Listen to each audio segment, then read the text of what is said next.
Video में हम ये जानेंगे कि किसी स्टॉक का फंडामेंटल एनालिसिस करते कैसे है, वो भी एकदम सिंपल लैंग्वेज में और रियल एग्जांपल्स के साथ में, जिससे आपका स्टॉक इन्वेस्टिंग में कॉन्फिडेंस एकदम ज़्यादा बढ़ जाएगा वेल्थ क्रिएशन के लिए। इस बात की मेरी गारंटी है।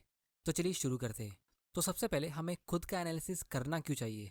तो इसका सिंपल आंसर ये है कि जैसा मैंने लास्ट वीडियो में कहा था, हमें अपनी खुद की नॉलेज से स्टॉक को पिक करना है, अपना खुद का ओपिनियन फॉर्म करना है अपने लॉजिक से कि वो कंपनी कैसी है। अगर हम ऐसा करते तो ही हम एक्चुअली में वेल्थ क्रिएट कर सकते। क्योंकि स्टॉक मार्केट में हम बिना कोई रिसर्च के स्टॉक्स खरीद तो सकते, लेकिन हम ट्रू इन्वेस्टर नहीं बन सकते। हम छोटे मोटे प्रॉफिट्स भी अर्न कर सकते, लेकिन उससे हम एक्चुअली में वेल्थ नहीं क्रिएट कर पाएंगे और ना ही फाइनेंशियल फ्रीडम अचीव कर पाएंगे। तो अब हम ये समझते कि फंडामेंटल एनालिसिस होता क्या है। तो इसमें हम बिजनेस की बेसिक चीज़ों को एनालाइज करते हैं। और जब आप ये वीडियो एंड तक देख लोगे तो आपको पता चल जाएगा कि ये सारा खेल बेसिक कॉमन सेंस का है, जो मैक्सिमम लोग यूज़ नहीं करते। तो इस एनालिसिस में सबसे इम्पॉर्टेंट चीज़ ये है कि क्या वो बिजनेस प्रॉफिट कमा रहा है या नहीं। क्योंकि अगर प्रॉफिट नहीं है तो उसका स्टॉक का प्राइस कितना भी ऊपर चला जाए वो मैटर नहीं करता है, स्टॉक प्राइस वापस नीचे आएगा ही।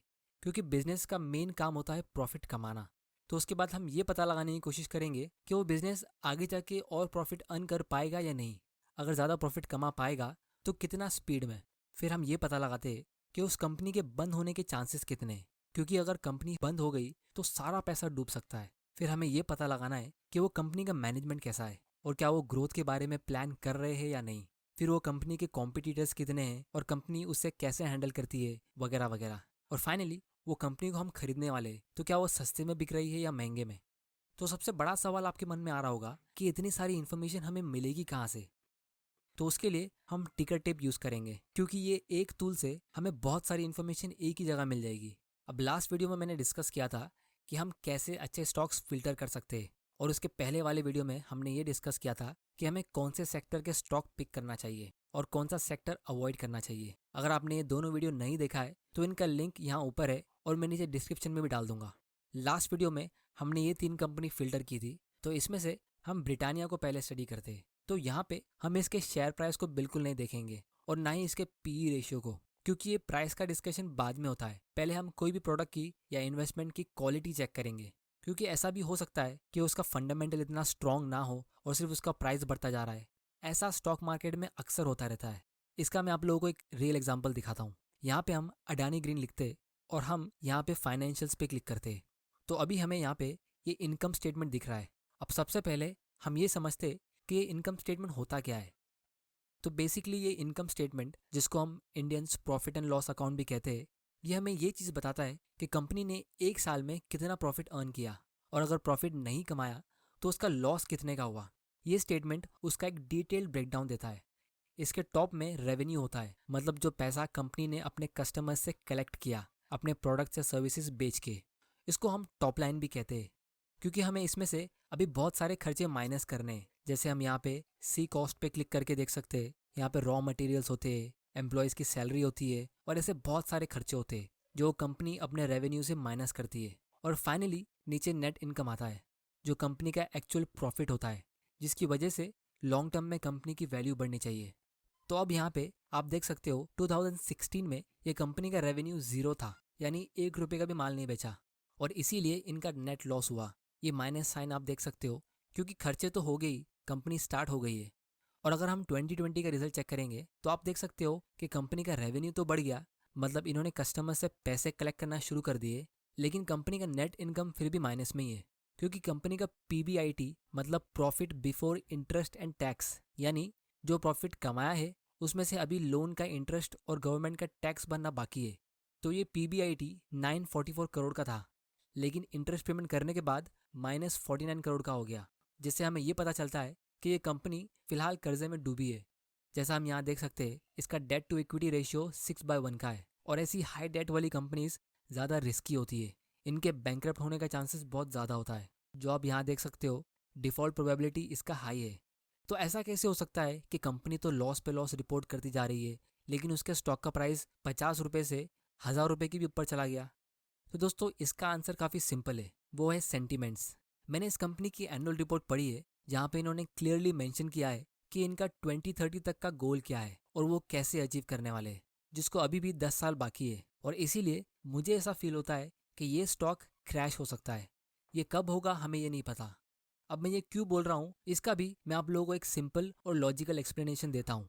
क्योंकि कंपनी का प्राइस पहले ही बहुत ज़्यादा बढ़ चुका है और इसकी अर्निंग्स का कुछ अता पता है ही नहीं। अगर इस कंपनी की अर्निंग्स ग्रो होती भी है तो हमें पता है कि वो रातों रात ग्रो नहीं होगी, क्योंकि कंपनी ने खुद बोला है कि वो 2030 का टारगेट लेके चल रही है और इनके ऐसे बहुत लंबे लंबे प्लान्स है। तो कितने ऐसे इन्वेस्टर्स होंगे जो इस स्टॉक को 10 साल तक होल्ड करके रखेंगे?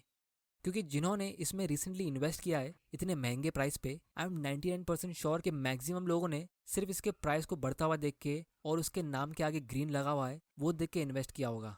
वरना कोई भी ट्रू इन्वेस्टर जो एक्चुअली में 10 साल तक स्टॉक्स होल्ड करता है वो ऐसे स्टॉक्स कभी लेगा ही नहीं। क्योंकि वॉरेन बफे ऐसी कंपनीज के लिए एक सिंपल स्टेटमेंट यूज़ करते हैं, वो ये कि I don't look to jump over 7 foot bars, I look around for 1 foot bars that I can step over. इसका मतलब ये है कि अगर आपको कोई ये कह दे कि मार्स में यानी पड़ोस के प्लेनेट में 2030 में इलॉन मस्क लोगों को लेके जाएगा और वहाँ बिल्डिंग बनेगी तो आप वहाँ पे ज़मीन खरीद सकते हो इन्वेस्टमेंट के लिए, तो इसको हम 7 फुट बार्स पे जंप करना कहेंगे। मतलब ये इतनी बड़ी दीवार है जो इसको आप जंप करने के चक्कर में बहुत ज़्यादा रिस्क ले रहे हो, क्योंकि हमें पता नहीं ये चीज़ एक्चुअली में होगी या नहीं होगी। और हमें नहीं पता, इसी को सबसे बड़ा रिस्क कहते हैं, जो मैंने अपने प्रीवियस वीडियो में डिस्कस किया है। लेकिन जब आपके घर के बाजू वाली बिल्डिंग में फ्लैट्स बिक रहे हैं और आप उसी में से एक अच्छा फ्लैट ढूंढ के उसमें इन्वेस्ट कर सकते हो, तो इतना दूर मार्स में जाने की ज़रूरत ही क्या है? तो ये बाजू वाली बिल्डिंग में इन्वेस्ट करने को हम 1 फुट बार्स में स्टेप करना कहेंगे। क्योंकि 10 साल में एक स्टॉक मार्केट करेक्शन या एक रिसेशन तो आता ही है और उसमें आपको ये अच्छी कंपनीज ही खुद सस्ते में मिल जाएगी। तो इसीलिए जो न्यू इन्वेस्टर्स है जिन्होंने इसमें इन्वेस्ट किया है वही स्टॉक को इतना लॉन्ग टर्म तक होल्ड नहीं कर पाएंगे। ऐसे इन्वेस्टर्स का इनकी कंपनीज में ट्रस्ट बहुत वीक होता है। सिर्फ एक बैड न्यूज़ आने की देरी होती है और ये सारे लाइन में लग जाएंगे अपने स्टॉक को बेचने के लिए, और उसी को हम स्टॉक बबल कहते हैं, जो एक बैड न्यूज़ की वजह से बर्स्ट होता है। इसीलिए आज से ऑलमोस्ट 80 साल पहले बेंजामिन ग्रैहम ने एक बहुत ही इंपॉर्टेंट लाइन कही थी। वो ये कि you are neither right nor wrong because the crowd agrees और disagree with you, you are right because your data and reasoning is right. क्योंकि अगर आप क्राउड के पीछे भागोगे तो आपके साथ वही होगा जो क्राउड के साथ होता है। और इसीलिए स्टॉक मार्केट इतना बदनाम है, क्योंकि मैक्सिमम लोग सिर्फ कंपनी का नाम, उसके पास्ट रिटर्न को देख के इन्वेस्ट करते हैं। लेकिन अगर आप एक एनुअल रिपोर्ट ओपन कर दोगे तो आप 90% इन्वेस्टर्स से बहुत आगे निकल जाओगे। तो इसीलिए हमें ऐसी कंपनीज पिक करनी चाहिए जिसमें हमारी अपनी खुद की रिसर्च हो। आंख बंद करके क्राउड के पीछे भागना नहीं है। और आप लोगों को मैं एक और इंटरेस्टिंग चीज़ बताता हूँ, वो ये है कि यहाँ पे आप देख सकते हो एकेडमिक फाइनेंस की दुनिया में ऐसे स्टॉक को लो रिस्क स्टॉक बोला जाता है, जबकि हमें पता है कि ये स्टॉक अब बहुत ज़्यादा रिस्की है। इसीलिए मैंने एक वीडियो में कहा था कि एकेडमिक फाइनेंस के रिस्क के कॉन्सेप्ट से मैं बिल्कुल अग्री नहीं करता हूँ। और वॉरेन बफे भी एकेडमिक फाइनेंस की पोर्टफोलियो थियोरी को नॉनसेंस कहते हैं, जिसको हम आने वाली वीडियोस में डिस्कस करेंगे। तो अब हम ये दूसरी कंपनी का एग्जांपल लेते हैं जिसका हमारे पास एक लंबा ट्रैक रिकॉर्ड है। क्योंकि जैसा मैंने लास्ट वीडियो में कहा था, कंपनी के एचआर हमेशा एक्सपीरियंस्ड एम्प्लॉय ढूंढते। तो अब हम इसका एनालिसिस करते। तो यहाँ पे हम फाइनेंशियल्स पे क्लिक करते, लेकिन उससे पहले हम ये समझने की कोशिश करते कि कंपनी कितनी पुरानी है, जिसको हम कंपनी की वेबसाइट में जाके चेक कर सकते हैं। तो हमें ये पता चलता है कि ये कंपनी 1982 में नहीं 1892 में स्टार्ट हुई थी और 1918 में, यानी आज से ऑलमोस्ट 103 साल पहले, ये पब्लिक लिमिटेड कंपनी बनी। मतलब इसका आईपीओ आज से 100 साल पहले आया था। तो 2012 में ये कंपनी का रेवेन्यू था 5.5 थाउजेंड करोड़। मतलब उस साल इतने रुपए की इन्होंने बिस्किट्स बेची, जो अगले 8 साल में ग्रो होके 11.8 थाउजेंड करोड़ की हो गई। तो इनका रेवेन्यू पिछले 8 सालों में ऑलमोस्ट डबल हो गया है। अब हम इसको कैलकुलेट करते हैं कि ये कितने परसेंट के रेट से ग्रो हुआ है। उसके लिए हम इसको डाउनलोड कर लेते हैं। अब मैं यहाँ पे एक फार्मूला ऐड कर लेता हूँ जिससे हमको इसका एनुअल रेवेन्यू ग्रोथ मिलेगा। तो यहाँ पे आप देख सकते हो इस कंपनी का रेवेन्यू यानी सेल्स 10% के रेट से ग्रो हुआ है, लेकिन इसका प्रॉफिट 27% के रेट से ग्रो हुआ है। इसका मतलब ये है कि एक कंपनी अपना सेल्स तो बढ़ा रही है लेकिन साथ में कॉस्ट कटिंग भी कर रही है, जिससे वो अपना बॉटम लाइन यानी प्रॉफिट्स ज़्यादा से ज़्यादा इंक्रीज कर पा रही है। क्योंकि प्रॉफिट बढ़ाने के लिए कंपनी दो चीज़ें कर सकती है, या तो वो ज़्यादा माल बेच सकती है, मतलब रेवेन्यू इंक्रीज कर सकती है, या फिर प्रॉफिट मार्जिन इंक्रीज कर सकती है, यानी कॉस्ट कटिंग करके अपना प्रॉफिट बढ़ा सकती है। लेकिन ये कंपनी ये दोनों चीज़ कर रही है और ये चीज़ आपको हर एक अच्छी कंपनीज में देखने मिलेगा। और इसीलिए आप यहाँ पे देख सकते हो इन्होंने यहाँ पे सामने ही मेंशन किया है ग्रीन इंडिकेटर देके कि ये कंपनी का रेवेन्यू इंडस्ट्री के रेवेन्यू से ज़्यादा स्पीड में ग्रो हो रहा है। और क्योंकि कंपनी का मैनेजमेंट इफ़िशिएंट है, जैसा हमने थोड़ी देर पहले देखा कि इनका नेट इनकम रेवेन्यू से ज़्यादा स्पीड में ग्रो हो रहा था, तो वो भी यहाँ पे लिखा है। और ये तीसरा इंडिकेटर मार्केट शेयर का है, और ये भी एक बहुत ही इंपॉर्टेंट चीज़ है। मार्केट शेयर का मतलब होता है कि मान लो अगर पूरे इंडिया में पूरे साल में 100 रुपये की बिस्किट्स बिकती है, तो उसमें से ब्रिटानिया ने कितने रुपए की बिस्किट्स बेची। तो अगर उस 100 रुपये में से 22 रुपये का सेल ब्रिटानिया का हुआ और उसके कॉम्पिटिटर का यानी पार्ले जी का 26 रुपये का सेल हुआ, तो ब्रिटानिया का मार्केट शेयर हुआ 22% का। तो मार्केट शेयर इंक्रीज होना मतलब ये है कि अब कस्टमर्स इनके कॉम्पिटिटर्स की बिस्किट्स को छोड़ के इनकी बिस्किट्स खरीद रही है, और इसीलिए इंडस्ट्री से ज़्यादा स्पीड में इनका रेवेन्यू ग्रो हो रहा है, जो इन्होंने यहाँ पे सामने लिखा है, जिसे मैं आप लोगों के लिए पढ़ लेता हूँ। A higher than industry revenue growth represents increased potential for the company to increase the market share. ये वही चीज़ है जो मैंने आप लोगों को सिंपल लैंग्वेज में समझाई। और इसका मार्केट शेयर इंक्रीज क्यों हुआ है, इसका भी एक बहुत ही सिंपल रीज़न है। वो ये कि पार्ले जी बिस्किट अब थोड़ी ओल्ड स्कूल हो गई है। हम इंडियंस अपना स्टैंडर्ड ऑफ लिविंग बढ़ा रहे हैं। हर आदमी के पास स्मार्टफोन है, लोग अच्छे होटल से खाना ऑर्डर करते हैं, फ्लाइट से ट्रैवल करते हैं, तो प्रीमियम चीज़ों का डिमांड बढ़ रहा है। तो इसीलिए ये गुड डे बिस्किट जो इनका फ्लैगशिप प्रोडक्ट है, वो बहुत ज़्यादा स्पीड में ग्रो हो रहा है, क्योंकि वो बिस्किट सेगमेंट में पार्ले जी के मुकाबले एक प्रीमियम वर्जन लगता है। क्योंकि मेहमानों के सामने आप ये गुड डे बिस्किट्स रख सकते हो, लेकिन पार्ले जी तो आजकल हम लोग खुद भी नहीं खाते।